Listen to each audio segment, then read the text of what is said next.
Okay, hello everybody. So right now I'm just gonna show you how to create a space switch for an arbitrary object, and in my case it's gonna be a phone. So basically, either I want this phone to follow the global controller, or I want it to follow the hand controller. I'm gonna spend the next 10 minutes showing you how to do this, and I'm gonna show you a very easy way of doing just with one space in between. So that means that we'll only pick between the hand or the world. Some cases you can make a switch that will pick between hands, head, hip. But in this case, just to keep it simple, we're just gonna keep one space or two space switch.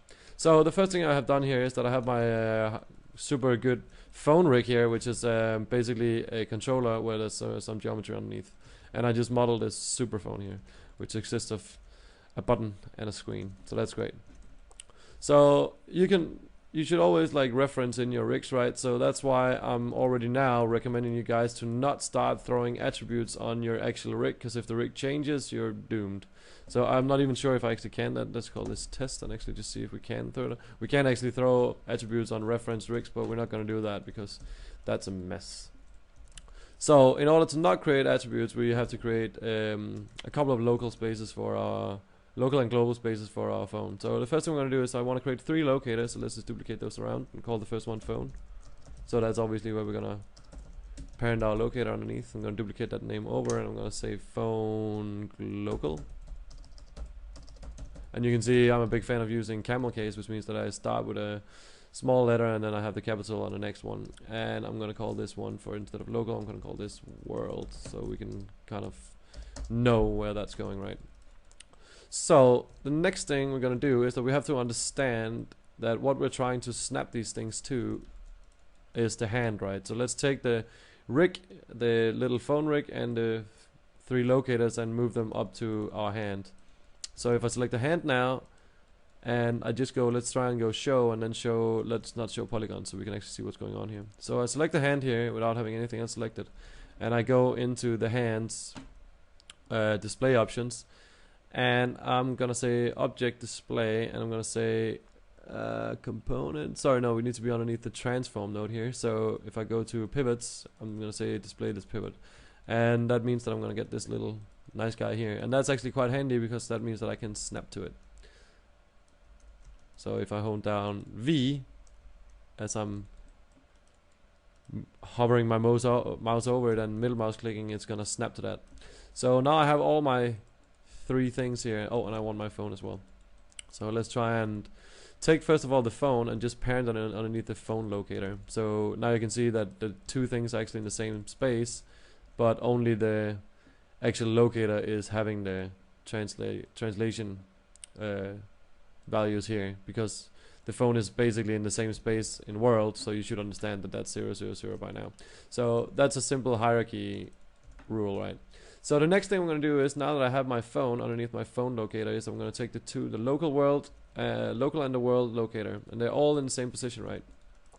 And I'm going to select, lastly, I'm going to select, because I'm going to explain you a little bit like quickly how a parent constraint works. So I'm going to select the local and the world, and I'm going to select my phone locator last, and I'm going to say control, space. I'm going to hold down space, and I'm going to say parent constraint.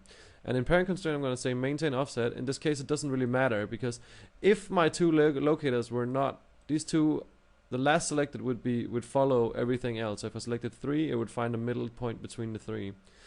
In this case, I have 2 locators, so it's going to find a middle point between the 2, because they'll be sharing the value of where this one is going, so they will have equally high influence. So I select both of them, and I select this one lastly, and we say apply. So you can see over here on my last selected, I get a parent constraint. And if you can see as a start, I have my shape open here. So first off, I have my locator, then I have my shape, and then the last thing I do is have my parent constraint here. So I have a local and a world, and that fits with these guys. So let's say that I move my world around. Okay, so the phone is actually staying in the middle of the 2, which is what we expected, because if we look at our constraint on this in between, you can see that they both have 100% value influence. So it doesn't matter if these 2 values should basically always stay and be the same. And if one is 0, you can see I set the world to 0 now, which means that now it's following 100% to the hand. If I set the world to 1 and I set the hand to 0, it's following 100% the world. So if I move the world now, you can see my phone rig here is following 100% to the world. So we can't want to make that into an attribute for us. And this is why I'm saying we shouldn't do that on our rig. We can do it on our locators, and it's actually not so dangerous for us because we just want to have this visible in our scene as we're making this animation, right? So I select my phone locator here, and I just go in and say edit and add attribute, and I'm gonna say follow hand world. And the reason why I'm not making this enum values, an enum would be like, that's an else if or condition statement, and a condition statement say either you do one thing or you do another thing. But I kind of want to make a smooth transition between the two spaces, so that's why I'm gonna keep it a float value. So I don't want more than a or less than a 0 of a minimum and a max of a 1. So I add that as an attribute, and you can see as I click add, it's getting added over here, and I can, if I hold down control while I'm middle mouse dragging on this value, you can see as the value cannot go higher than 1 but no lower than 0. So I can close this one down now because I'm done using the add attribute control. Right now I want to influence these two attributes here. So I want to select my parent constraint node, and if I go into the hierarchy here, I can see that when I created my parent constraint, I got this parent constraint node right here, which is the same node that you can see here. So I select this parent constraint node, and now I go into my node editor. So we have to use one node, one extra node, in order to make this happen. So let's try, and if I click this one here, so that's the clear graph, you'll have something similar in your top part. And I go here, and now what I do is I take my parent constraint and I add it by clicking this little plus sign next to the clean. So here I have my parent constraint, and that parent constraint contains these two values that we want to manipulate. So now I select my phone locator where I threw on my attribute, which is at the moment not doing anything, but we'll make it do something for us. So I take this one and I press add as well. So you can see in here I get the local shape, because underneath all these, everything that's basically shown in the viewport is a transform node, and every transform node in the viewport basically has a shape as well. So in this case the shape is the square here. For a locator, the shape node is this cross here. But in theory what you're selecting is not the shape, it's actually the transform node. So you can see here, if I go here and I say show shapes, I reveal that it's actually a shape underneath that. We don't want to see that, we just want to know that. So when I say add that, I shouldn't be too scared. So right now I loaded in my locator here, and I have my parent constraint here, and you can see that there's some connections here, and that's basically the parent constraint telling the locator where to be in space, right? So right now we set this 1 to 1 and 1. So that's basically these values that are coming in here, and those values that comes from this parent constraint are the two phone local and phone world controllers or locators, and they're going in here, right? So what we want to manipulate is telling this one, when this one is 1, this one should be 0. When this one is 0.6, this one should be 0.4. When this one is maybe 0.3, this one should be 0.7. So they're constantly opposite of each other.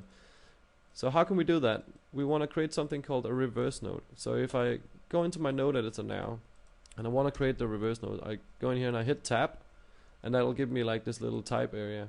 So I type reverse, and you can see how it's going to help me find that node. And as soon as I have that in here, I click on it, and then I click enter, and you can see it creates a reverse for me. So the next thing I'm going to do now is I'm going to take this value that I have here, and I'm going to say reverse this 0, this 1, and a reverse node will automatically make a 1 into a 0 and a 0 into a 1. And how can we check that? So right now what we know is, or what I've just told you is, when I put a 1 into this one, the output that comes out here, the output X that comes out here, because I put it into X, will be a 0. So I take that and I drag and drop that into my local world here. So you can see right now this value has 1. It's taking this 1 and putting it here in this green arrow, putting into the reverse transform or reverse this value from 1 to 0, and drops it into the local. And now in order to get the opposite value, well, that's simple because the opposite value is already in this one. This is 1. So let's take this one, or this phone locator, and take the parent constraint here and reload that over here. Let me take the, so basically we have the locator here and the parent constraint here. So I take this one and put it into the phone world basically. So let's try and see what happens right now. If I lock this one down, so all I want you guys to understand is basically I'm taking our attribute into this one, that's going to reverse it and put that into the top one, take the actual value and put it down here, which means that now they're opposite. So if I go in here now and I select my locator, and let's just make this one a little bit bigger so we can differentiate it. You can see there's our locator. And just so I know where it is, I guess we could go in, and if we go in under the shape node and just try and see if we can get that color. So right now I just went into the shape node, so you can see how I selected the object, and as you can see here I've actually selected the transform node. But if I go into the attribute editor underneath the locator shape, and you can see if it's not called transform here, you can see it's called locator here. You can go down to drawing overrides, give that a color. So enable overrides and just give it a color. So right now I just gave it red, because I'll be hiding these two, the other two, the local and the world.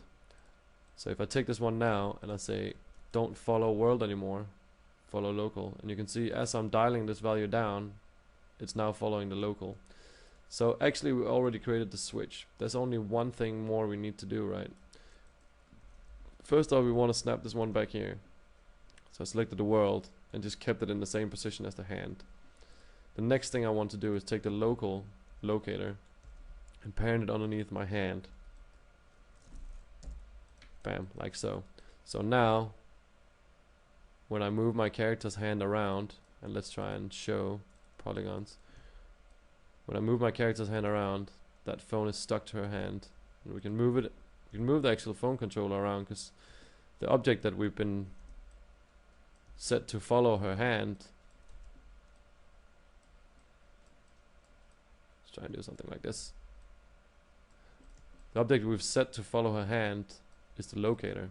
So now if I say, oh, she's throwing away the phone in some frame, and I don't, if she throw away the phone, it's not really very handy for me to have that phone following her hand anymore, right? Because then every time I moved her hand, we'd have to counter animate that. But if she's walking around first with this phone in her hand, it's quite easy for us to animate it, so we can just animate the hand, right? And then the phone will automatically follow. So let's try and just select this controller and say no, let's follow world. Bam, it jumps back to the original position, and now you can go in and animate that. So I zero that out.